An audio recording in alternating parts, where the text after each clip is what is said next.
Sudah?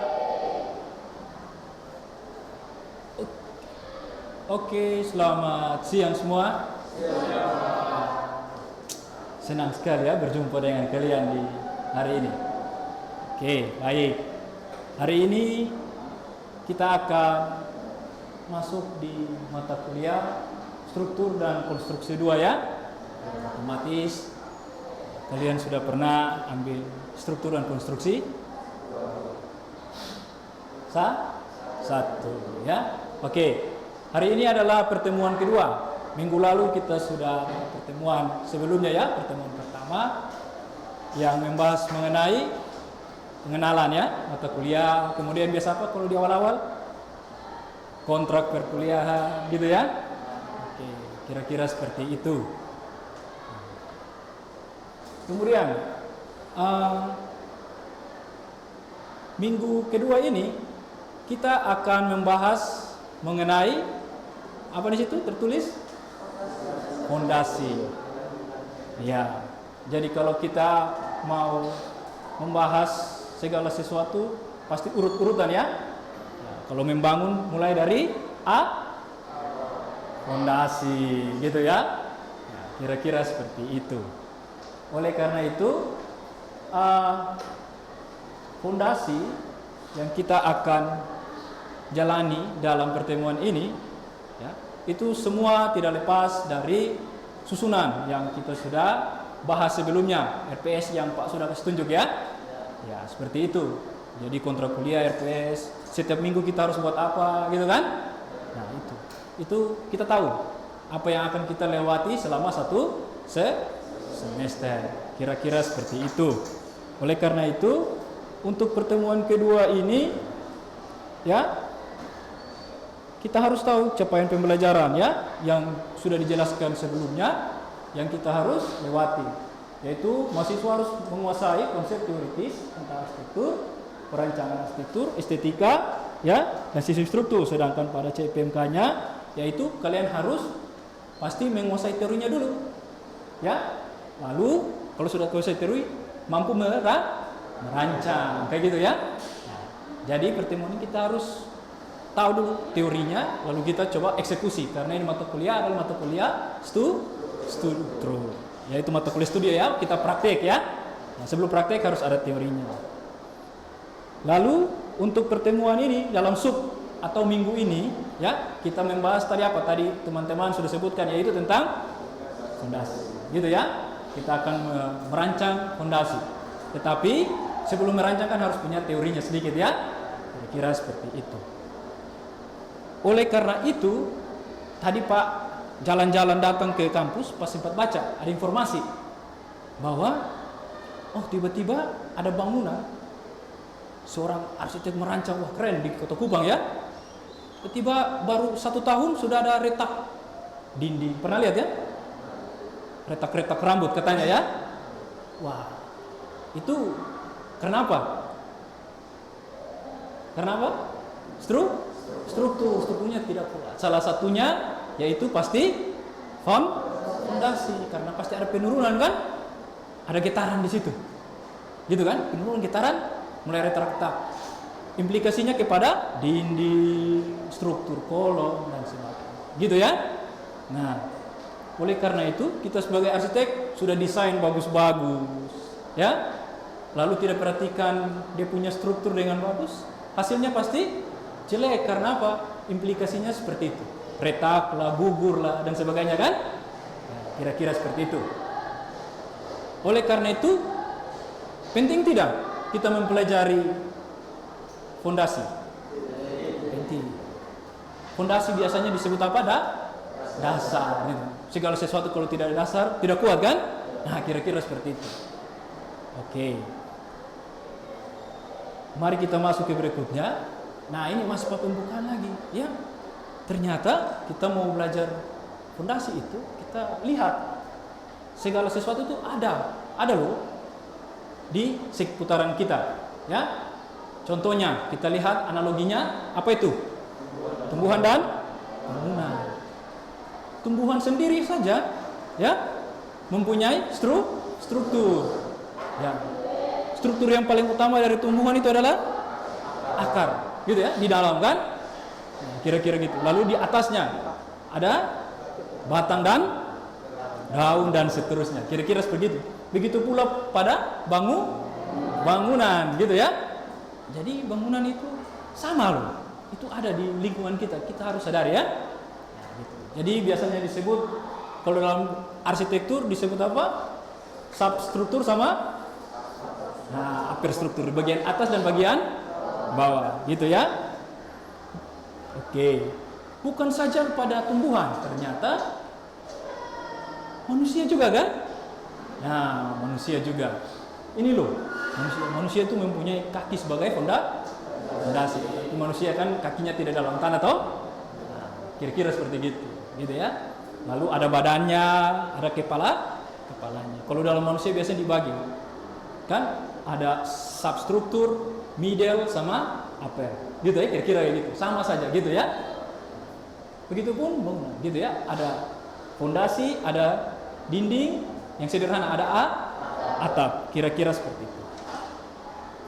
Ya, sebelum kita lanjut, ada pertanyaan? Atau sudah mengerti? Mengerti ya? Apa yang dijelaskan kira-kira mengerti ya? Dengan contoh dan analogi.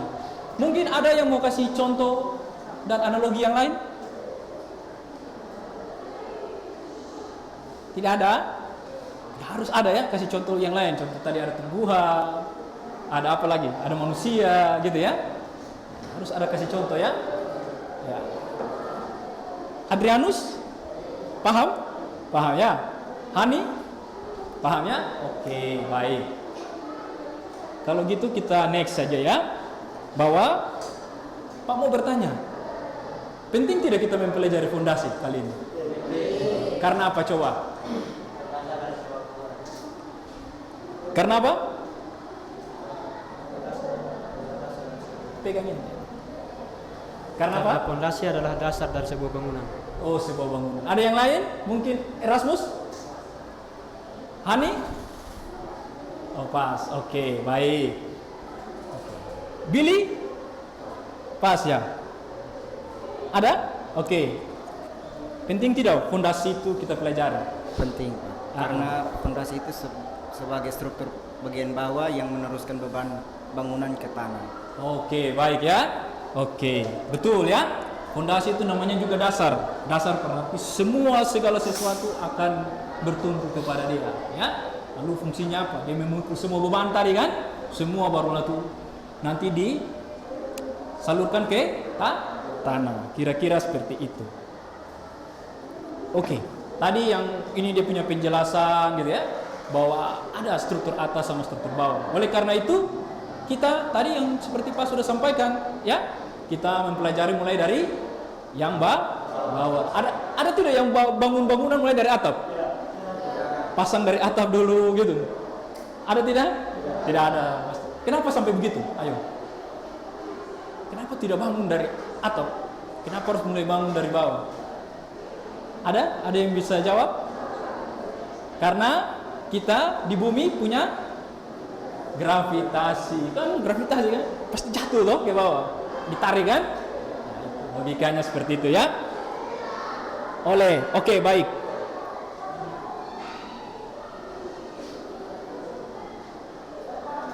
Oleh karena itu, struktur konstruksi 2 kita akan membangun atau kita akan mempelajari mengenai fondasi apa tuh? Bangunan bertingkat rendah. Karena naik kompleks, naik tingkatannya. SK1 atau struktur konstruksi 1 kita mempelajari bangunan apa? Satu lantai. Pasti fondasinya berbeda. 2 lantai, 3 lantai itu berbeda ya. Nah, oleh karena itu dikategorikan ada struktur bangunan 1 lantai, habis itu bertingkat ya, tapi bertingkat rendah, kemudian berikutnya nanti ada bertingkat tinggi, gitu ya. Itu beda lagi strukturnya, gitu ya. Paham sampai sini? Nah, oleh karena itu step by step. SK2 mempelajari apa tadi? Struktur bangunan bertingkat rendah. Untuk hari ini kita mempelajari tentang fondasinya, struktur bangunan bertingkat rendah khusus fondasi untuk struktur bangunan bertingkat rendah.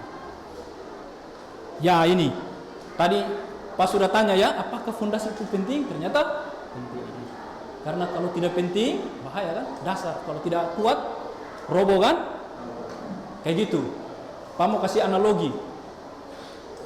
Biasanya nih, ini kok jadi dilema ya, bagi anak-anak arsitek ini ya. Kalau dokter malpraktek, berapa korban yang terjadi? Berapa? Satu, karena uji coba kan pas satu pasien gitu kan, lalu bisa mulai cuci tangan gitu ya. Kalau seorang arsitek ya, dia malpraktek di strukturnya, kira-kira berapa korban yang terdapat? Banyak. Hah?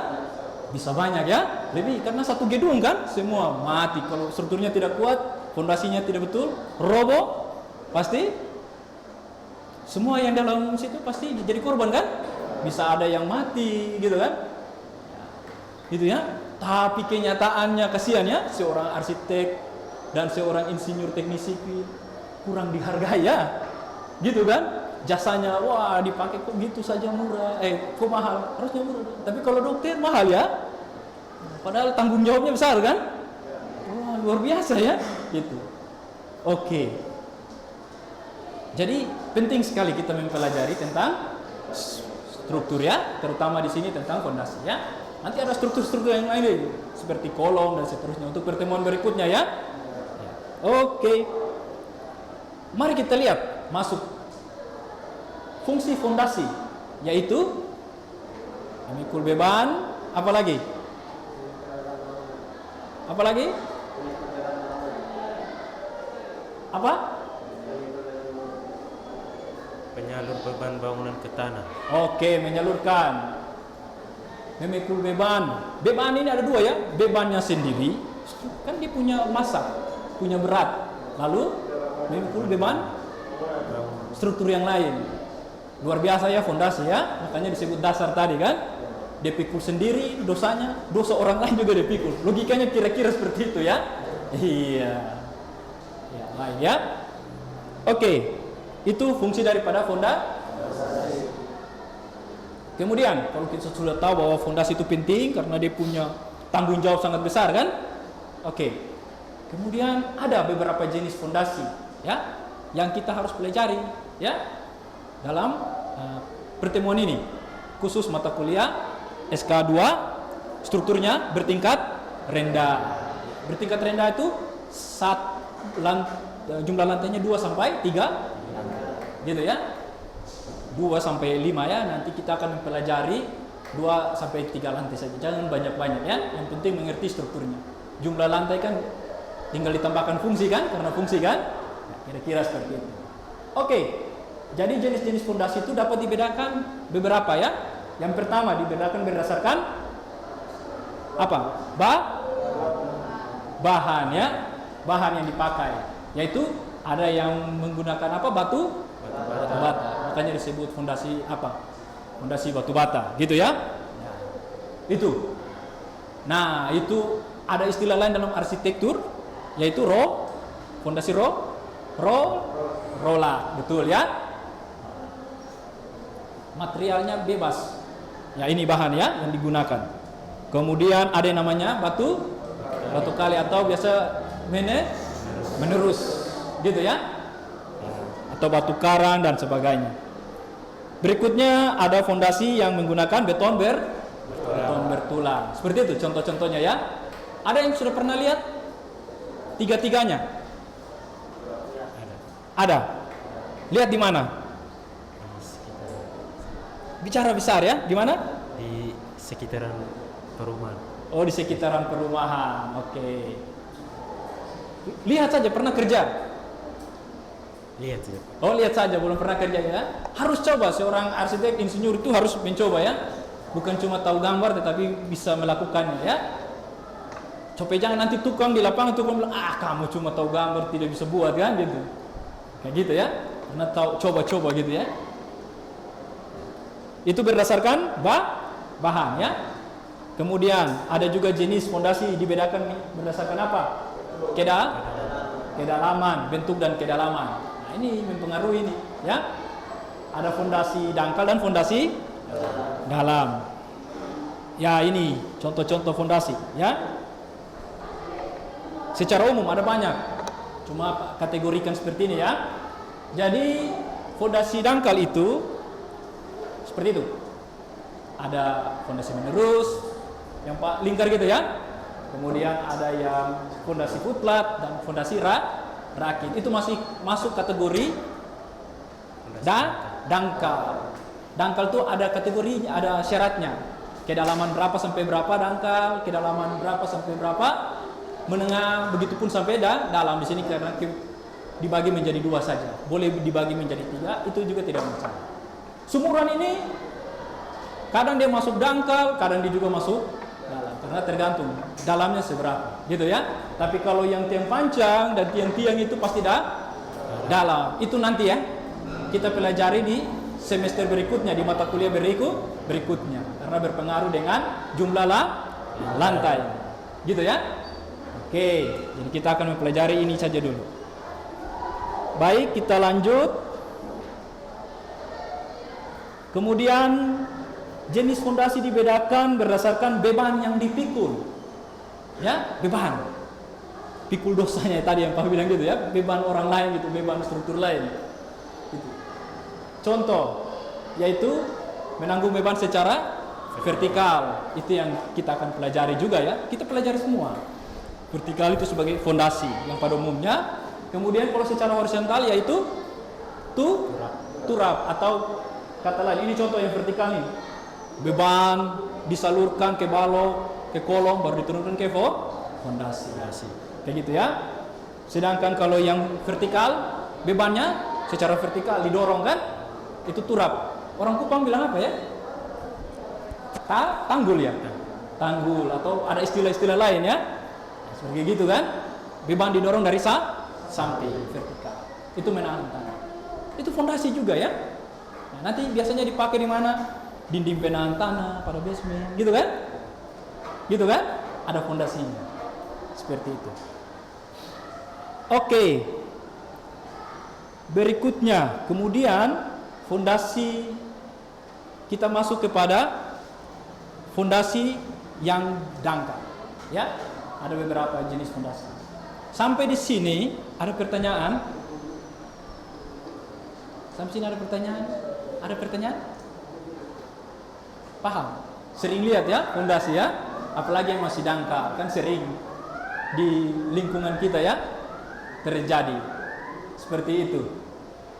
Oke, mari kita lihat fondasi menerus. Kenapa kita masih mempelajari fondasi menerus di SK2? Padahal kan katanya itu di SK1.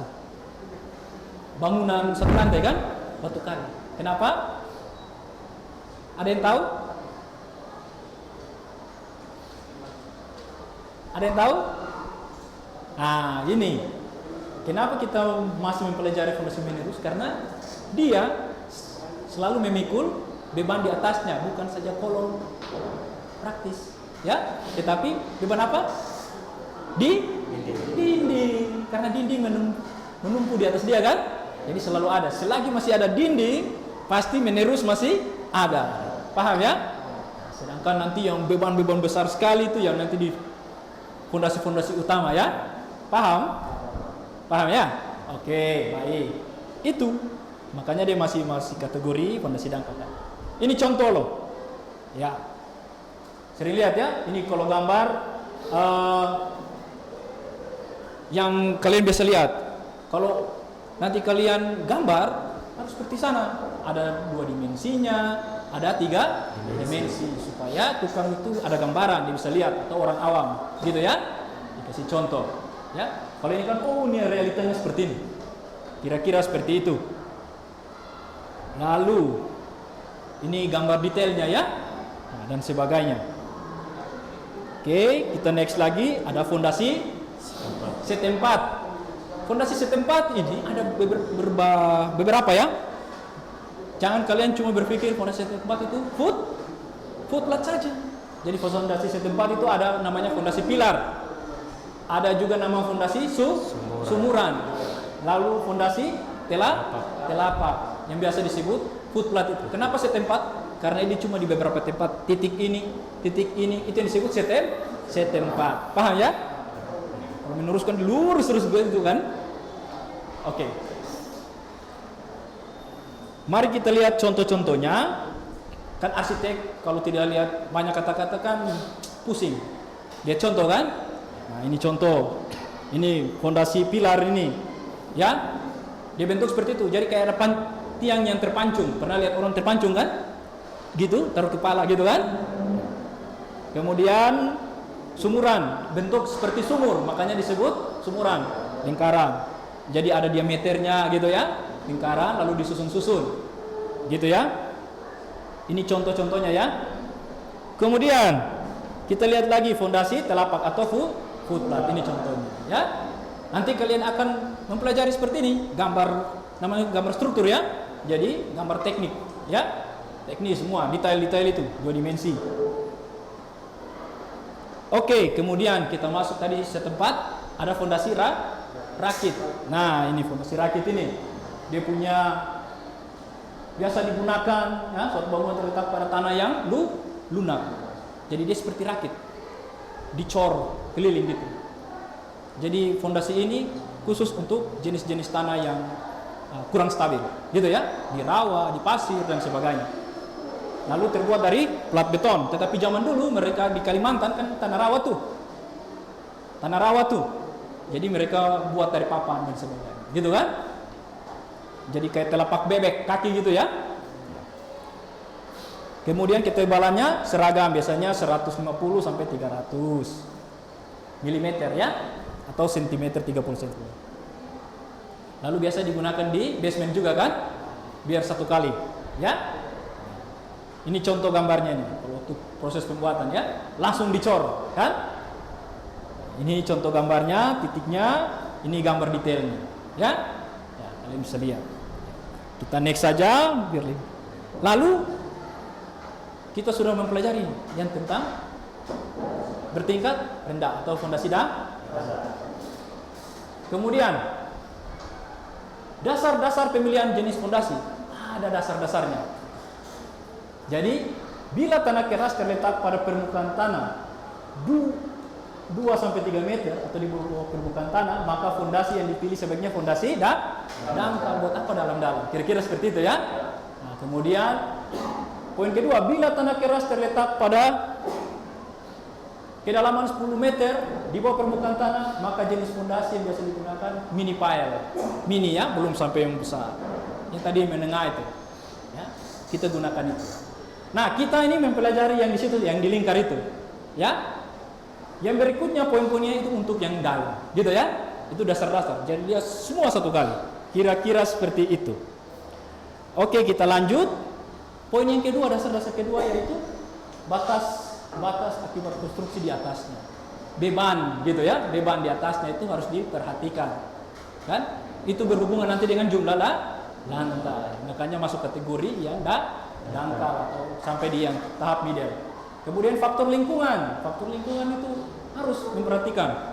Contoh, pada fondasi dalam tiang pancang itu lingkungannya banyak para penduduk. Kalian sibuk mau pakai fondasi tiang pancang, tidak bisa karena mengganggu kan? Getaran dari pukulan tiang pancang akan membuat retak pada lingkungan sekitar, struktur lingkungan sekitar, rumah-rumah ya, dan sebagainya. Kemudian waktu pengerjaan, contoh kayak fondasi-fondasi besar di dalam kota, kan bawa tiang-tiang besar-besar gitu kan, macet kan. Nah, makanya waktu diperhatikan, contoh kerja waktu malam hari. Kemudian biaya, ini yang paling penting ya. Ini paling penting di ini kan. Kalau tanya buat bagus-bagus tapi biaya mahal kan. Kalau bisa hemat, bukan hemat ya, pas-pasan tetapi kuat aman gitu kan. Seperti itu. Utamakan itu. Kuat dan aman tadi ya. Kemudian beberapa syarat yang untuk pekerjaan yang harus diperhatikan, syarat-syarat ya dalam pekerjaan fondasi. Dasar fondasi harus memiliki lebar yang cukup, itu sesuai aturan. Ya, harus lebar yang cukup. Kan ada aturan kan nanti. Lebar tapak kaki berapa? Ada rumus standarnya ya. Kalau teman-teman sipil itu kalau kerja tuh bisa 2-3 halaman, kita dikasih standarnya saja biar cepat. Gitu ya. Kira-kira kurang lebih gitu kan. Kemudian harus dihindarkan memasang fondasi sebagian pada tanah keras dan sebagian pada tanah lembek. Harus semua masuk di tanah yang keras. Gitu ya. Jangan nanti kenapa? Penurunan kan? Pas lembek penurunan gitu kan? Bayangkan rumah. Itu terjadi pada Menara Pisa kan? Fondasi harus dipasang menerus di bawah seluruh dinding, ya. Jadi tadi fondasi menerus tadi ya. Jangan lupa harus dipasang juga. Apabila digunakan fondasi setempat, fondasi-fondasi tersebut harus apa tuh? Dirangkai satu dengan yang lain, yaitu ada slope-nya, gitu kan? Pengikat di bawah menjadi frame kan? Kalau dia berdiri sendiri kamu dorong begini jatuh, tapi kalau ada ikat atas, ikat bawah, ikat tengah, kuat tidak? Kira-kira seperti gitu ya. Mau fondasi sekuat apapun, tapi kalau tidak didukung oleh teknik-teknik seperti itu pasti roboh juga kan? Lalu fondasi harus dibuat dari bahan yang awet karena dia di dalam tanah, karena hujan tanah pembusukan. Apabila lapisan tanah keras tidak sama dalamnya, tetapi untuk seluruh panjang fondasi dasarnya tetap diletakkan pada kedalaman yang sama. Ya, tadi kayak poin kedua tuh ya, jangan dapat yang lunak ada yang keras gitu ya. Harus dicari sampai dalam yang sama gitu ya. Oke. Ini referensi yang kita pakai ya untuk mempelajari tentang fondasi. Kira-kira ada pertanyaan? Ada? Ada ya? Adrianus? Ada? Pas. Oh pas ya. Hani? Ada? Oh ada. Silakan. Klaus, silakan Klaus. Ya, ada yang bertanya. Baik ya. Baik, terima kasih atas waktunya. Ya. Pertanyaan dari saya, menurut Pak bagaimana sistem fondasi dapat mempengaruhi proses penataan ruang bawah tanah dan saluran drainase? Sistem fondasi mempengaruhi Penataan ruang bawah tanah penataan ruang bawah tanah dan sistem drainase.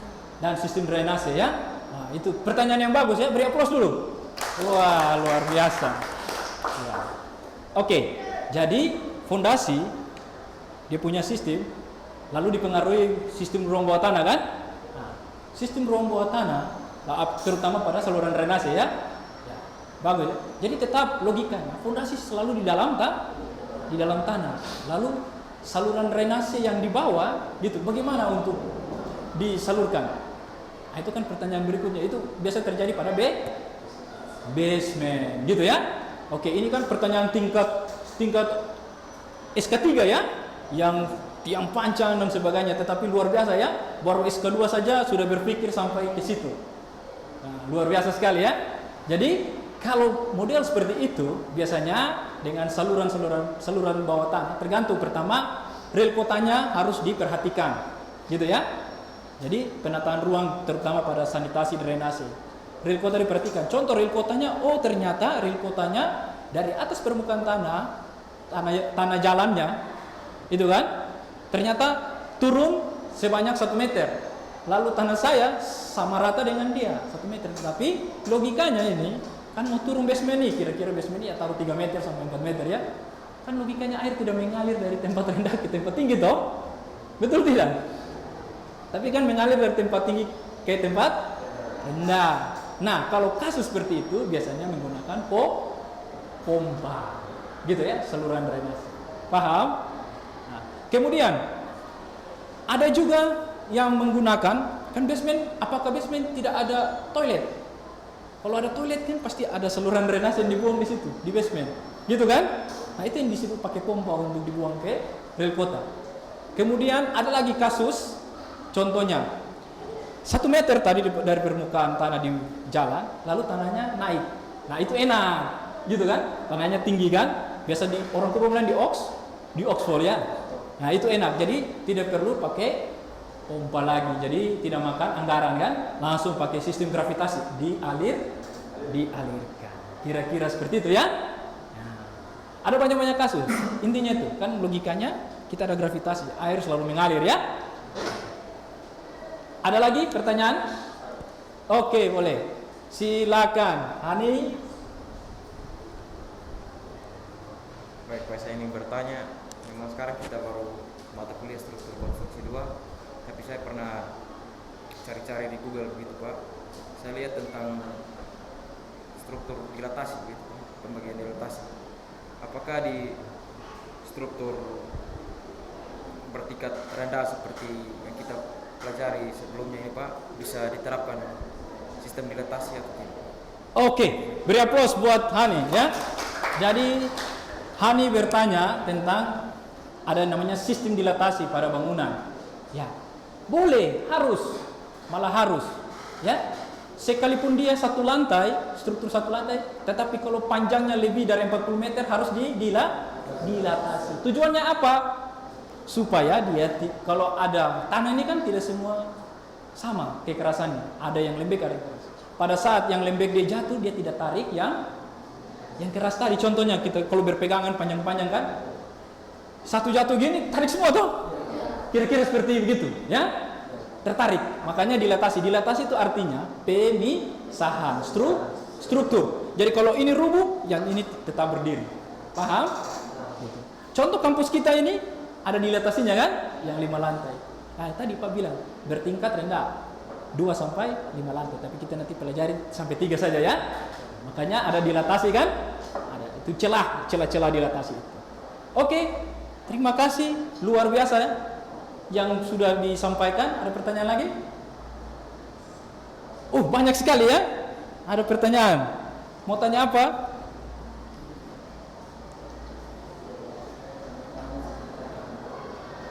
Kalau malah praktik Pak.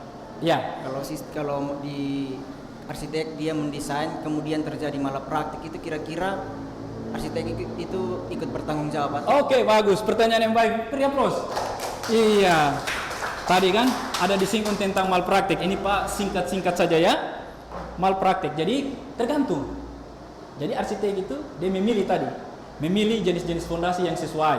Itu standar yang sudah distandarkan kita pakai. Lalu bentuknya. Tetapi kalau dia salah pilih jenis fondasi, oke, itu arsitek ikut masuk dalam penjara kira-kira gitu ya. Tetapi kalau masalahnya di kekuatan gitu ya, bahannya campurannya mudah, tulangnya kurang, nah itu baru kawan-kawan kita yang di sipil, karena kan kita kerjasama dengan kawan-kawan di sipil kan ya untuk membangun itu. Jadi saling melengkapi gitu ya. Nanti dicek nanti dia, ini ternyata karena kadar ini kurang dan ini. Kira-kira begitu ya. Oke. Habis ini kita akan langsung masuk praktek. Ya. Kita akan langsung masuk praktek ya. Bagaimana membuat ya sebuah fondasi yang baik. Ini ada tugasnya. Mari. Terima kasih. Oke, tugas. Ya. Tugas ini nanti teman-teman bisa baca ya. Kita akan membuat maket struktur ya. Maket struktur yang tadi, maket struktur fondasi dangkal gitu ya, dengan kolom-kolomnya. Lalu nanti kalian harus presentasikan ya. Kalian buat sekarang, lalu di akhir dipresentasikan. Kalau tidak selesai minggu depan ya, kita lanjutkan dipresentasikan sebelum kita masuk materi berikutnya. Kira-kira seperti itu ya. Dibuat sekarang karena studio mata kuliah praktikum kan. Jadi waktu yang ada dipakai, teori yang disampaikan, lalu berapa menit, 20 menit baru dikerjakan. Sisanya kan jamnya lebih banyak. Kira-kira seperti itu. Lalu pedoman penilaiannya seperti itu ya. Ada ketepatan konsep, kreativitas, estetika dari market, keterampilan presentasi dan penjelasan, lalu proses dan partisipasi. Karena ini nanti kelompok ya. Karena kita harus kerja kelompok. Itu saja. Ya, minggu depan kita akan membahas tentang kolom dan balok. Oke. Sekian dan terima kasih ya. Habis itu kita langsung kerjakan, bagi kelompok kita kerjakan. Oke, baik. Terima kasih semuanya.